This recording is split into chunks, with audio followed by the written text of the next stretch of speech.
Yang mana yang dimuliakan Allah Subhanahu wa Ta'ala. Berbicara masalah jiwa manusia sudah pernah disucikan Allah.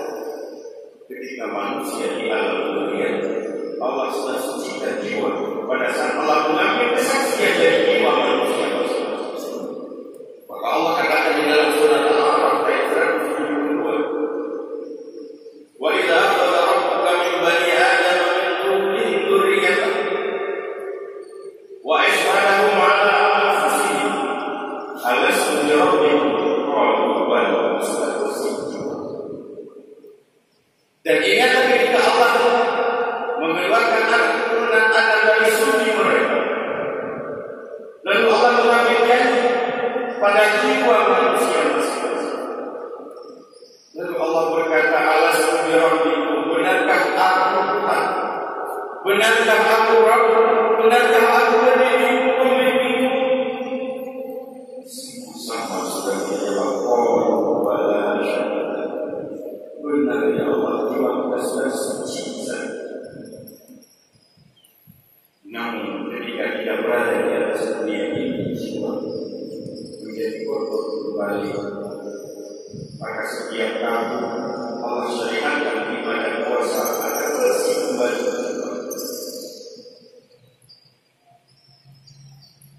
Wa taharatul dan bersihkan hati. Jiwa sudah disucikan. Karena sifat jiwa yang Allah berikan kepada manusia dia ada sifat jiwa amal, ada sifat jiwa logam, dan ada sifat jiwa. Orang-orang yang sudah suci jiwa, bersih hati, maka bila dia memiliki hanya jiwa yang hati bersihkan. Dari apa? Karena hati simbol penggerak dalam kehidupan manusia. Imam Al-Ghazali mengatakan hati manusia dibagi kepada dua macam. Ada hati rohani dan ada hati jasmani. Ketika manusia memfungsikan dua-dua hati tersebut, maka sempurnalah hidup manusia. Itulah hidup kerajaan ini dari anda manusia atau yang kudu dan keretaanmu yang terjadi apabila memiliki hati dan jiwa yang bersih. Karena hati sebagai sumber penggerak dalam kehidupan manusia. Hati sebagai motivasi dan niat. Hati ini dijadikan Allah dalam dada manusia sebagai sumber motivasi dan niat. Apabila niat sudah dibungkus dengan keikhlasan, maka dalam apapun, gerak apapun yang dilakukan adalah yang Allah Subhanahu wa Ta'ala. Tapi kalau hati belum bersih, maka apa manusia belum tentu diterima oleh Allah Subhanahu wa Ta'ala.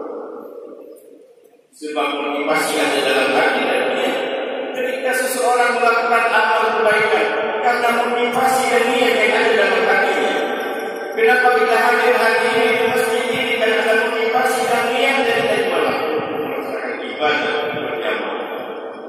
Begitu juga apabila sudah ada motivasi dan niat dalam hatinya, seseorang itu melakukan kejelekan maksiat juga dimurkai oleh Allah. Maka dalam hidup manusia, maksiat dan amal baik dua-duanya dimurkai oleh Allah. Dan faktor yang paling mendominasi dalam hidup manusia adalah faktor E-nya, bukan faktor K-nya. Seseorang melakukan kejahatan, ada dua faktor. Faktor K dan faktor E. Faktor K adalah kesempatan, faktor E adalah niat. Namun dalam hidup manusia yang lebih didominasi adalah faktor E-nya, bukan K. Mari kita contohkan. Seorang nabi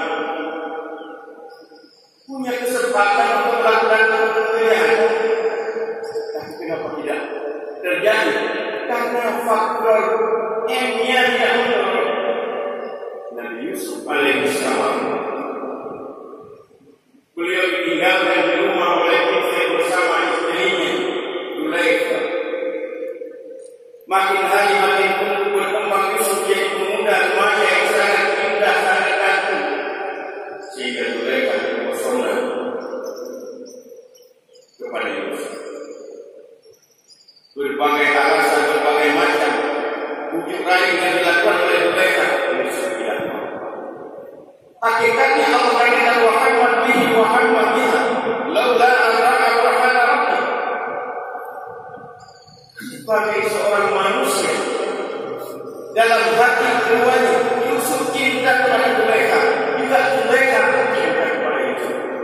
Tetapi ketika Yusuf ingin menerima ajakan Zulaikha, laula abra'a burhana rabbi, terbentang di depannya tangan Allah yang sangat besar, maka kesempatan tidak digunakan.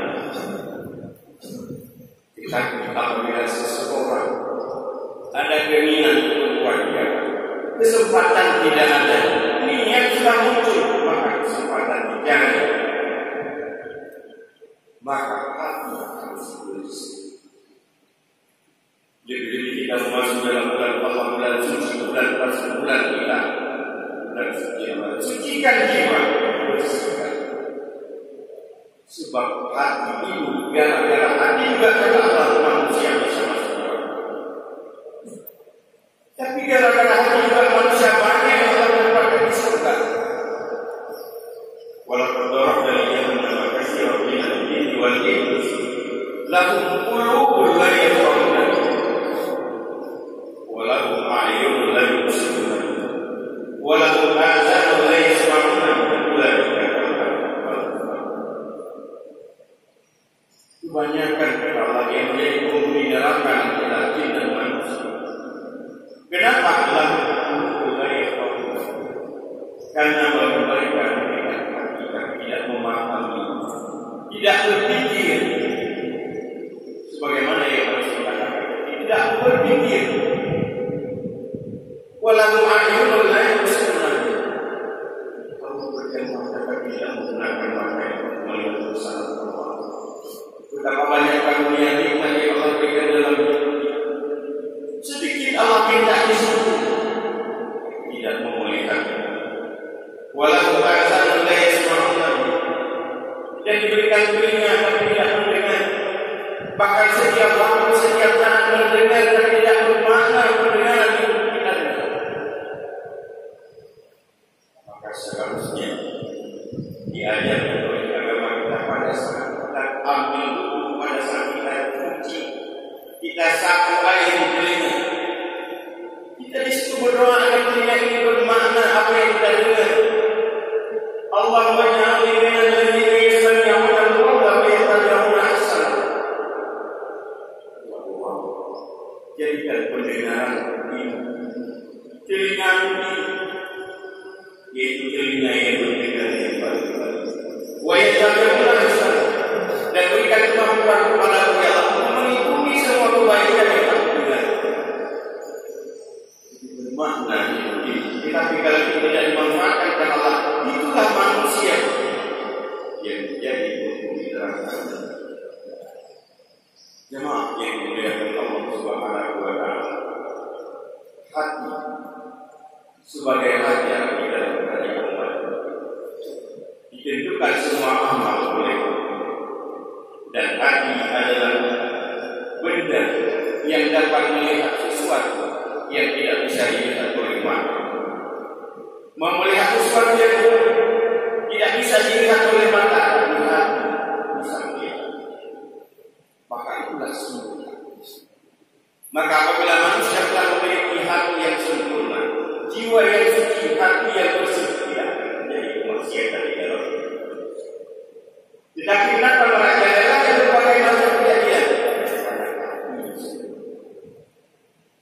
Dalam satu hadis Nabi katakan, saya akan kasih sanawat musibah. Dia akan datang nanti suatu zaman kepada manusia. Maka sudah datang belum datang. Apa yang akan datang? Sanawat musibah, yaitu beberapa tahun terjadi penipuan dosa. Coba kita lihat sudah datang. Di mana di tengah-tengah umat nanti beberapa tahun kemudian terjadi penipuan besar.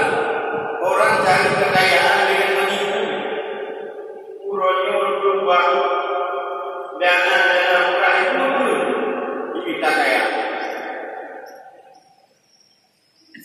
Dulu kita dengar di daerah sana di Jawa, sekarang ya sudah dengar. Apa yang tak ditipu sekarang ini? Semua musuh sudah penipuan. Repot penipuan.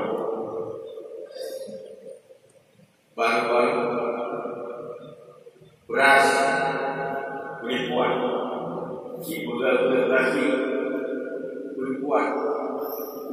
memakai emas kumano, ilmu tidak jual kumano. Ikan kaleng, cacing.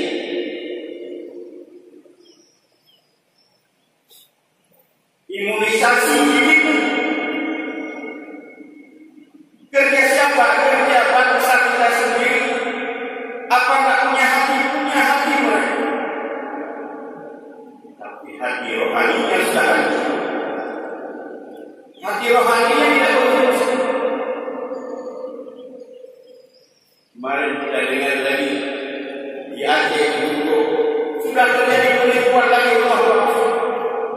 Siapa yang mengerjakan? Orang Aceh, orang Islam, orang yang punya hati.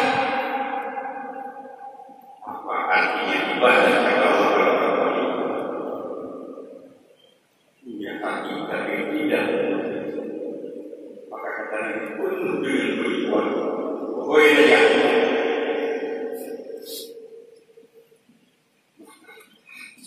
harus sendiri, harus dibear. Yusabbihu fiha al-kafir. Pada saat itu karena Nabi yang dianggap benar adalah pembohong. Yang dianggap benar pembohong. Sudah jelas-jelas bohong kalau masih dianggap benar. Wa yukadzibu fiha as-sadiq. Yang dianggap bohong orang benar. Orang benar dianggap bohong, orang bohong yang dianggap benar. Coba apabila semua dia sudah benar. Wa yuqannu fiha al-khair. Yang dipercaya adalah orang-orang yang berkhianat. Ialah pengkhianat bangsa, pengkhianat agama, pengkhianat masyarakat, pengkhianat sosial. Itu masih diberikan kepercayaan. Wa yakunu fiha al-an. Yang dikhianati adalah orang-orang yang ini akan terjadi. Selanjutnya Rasul katakan, wa yakunu fiha al-khuwair. Yang banyak berkata, yang banyak berbicara pada hari itu adalah kelompok khuwair. Wa qila ya Rasulullah. Sahabat bertanya kepada Rasulullah, siapa ya Rasulullah kelompok khuwair? Qala Nabi menjawab, ar-rajulu dafi' fi amri ummah. Di mana pada saat itu diserahkan urusan umat kepada orang-orang yang tidak mampu. Orang yang tidak mampu tidak berikan urusan memimpin umat, maka terjadilah hatinya belum bersih. Kita berikan urusan memimpin umat. Rasulullah.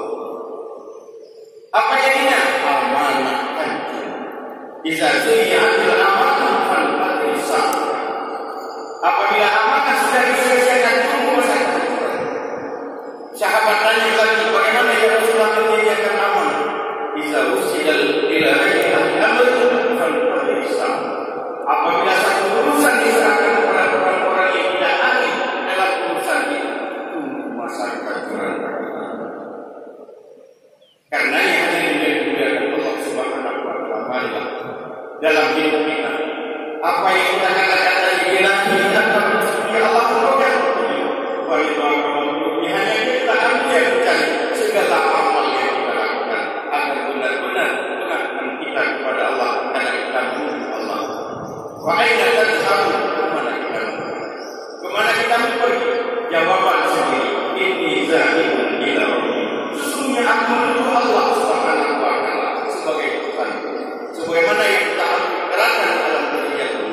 Jiwaku sudah bersih dan hatiku. Jiwaku sudah suci dan hatiku sudah bersih menuju Allah Subhanahu wa taala, lempang surga Allah. Mudah-mudahan bermanfaat padanya. Kurang lebih bisa